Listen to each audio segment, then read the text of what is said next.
Meus queridos, paz seja com cada um de vocês. Dando continuidade às nossas reflexões no Salmo 32, hoje pensaremos naquilo que nos é ensinado no versículo 5. Então, Salmo 32:5 nos diz o seguinte: Confessei-te o meu pecado e a minha iniquidade não mais ocultei. Disse: Confessarei ao Senhor as minhas transgressões, e tu perdoaste a iniquidade do meu pecado. Os versículos anteriores, ou seja, 3 e 4, eles marcaram um momento de profunda dor do salmista. Ele cala, ele não confessa os seus pecados. Isso lhe traz profunda agonia. O seu vigor se torna em sequidão, os seus ossos secam dentro de si, e tudo isso é apenas consequência do peso da mão de Deus sobre a sua vida. Então, o versículo 5 que nós lemos hoje, ele relata a decisão do salmista. Ele toma um caminho. Ele decide confessar o seu pecado a Deus. A metade desse versículo fala que o salmista dialoga consigo mesmo, com a sua consciência. Ele diz para si mesmo que ele vai confessar os seus pecados a Deus. É isso que ele faz. Então, a última parte do versículo 5 mostra o que aconteceu com essa atitude do salmista. Qual foi a resposta que ele recebeu de Deus? Ele teve os seus pecados perdoados. Esse versículo 5 traz lições muito importantes para nós quando o assunto é pecado. Em primeiro lugar, nós precisamos fazer uma divisão bíblica entre duas categorias de pessoas que reconhecem o seu pecado. Afinal de contas, reconhecer o erro não é tão difícil, internamente falando. Difícil é você reconhecer publicamente o seu erro, confessar a Deus o seu erro.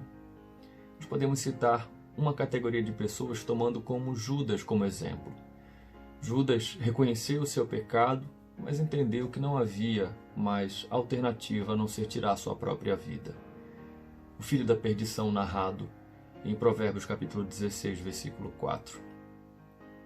Em contrapartida, aqueles que nasceram de novo, e aqui o salmista pode ser tomado como exemplo, reconhece que não há outro caminho senão o caminho da confissão.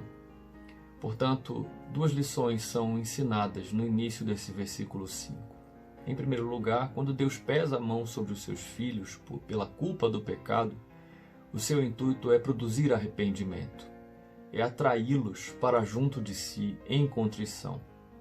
Em segundo lugar, os seus próprios filhos, pressionados pela sua mão santa, reconhecem que não há outro caminho a se trilhar senão o caminho do arrependimento e da confissão.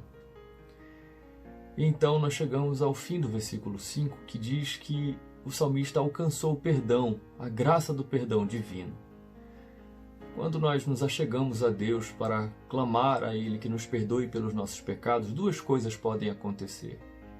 Se nós não estamos reconciliados com o Pai mediante a nossa fé no sacrifício e no senhorio do Filho, ou seja, o nosso Senhor Jesus Cristo, nós estamos em condição de inimizade contra Deus.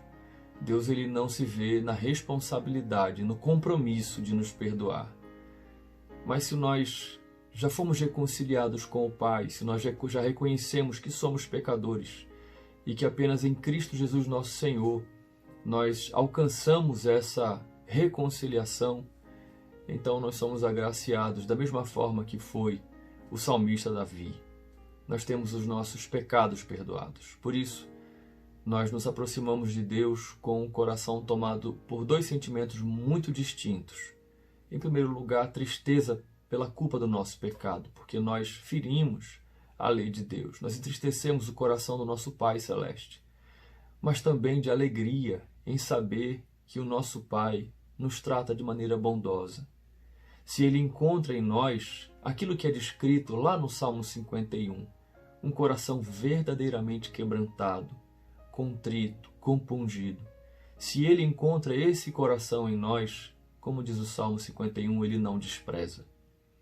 Por isso, que o Senhor encontre em nós esses filhos e filhas que vivem na luta contra o pecado, mas que se caem em pecado, se transgridem a lei de Deus, travam um diálogo sério com a sua própria consciência e chegam à conclusão de que não há outro caminho senão o caminho da humilhação e da confissão diante do seu Deus. E dessa forma, possamos ser agraciados com o perdão do nosso Pai Celeste, o seu perdão paternal. E a nossa condição, ela seja mudada de sequidão para a restauração do vigor, de morte e de ossos secos para a vida, de pressão da mão de Deus sobre nós para um abraço caloroso do nosso Pai, nos dizendo: vá e não peque mais. Deus aplique essa palavra aos nossos corações e que Ele possa nos abençoar.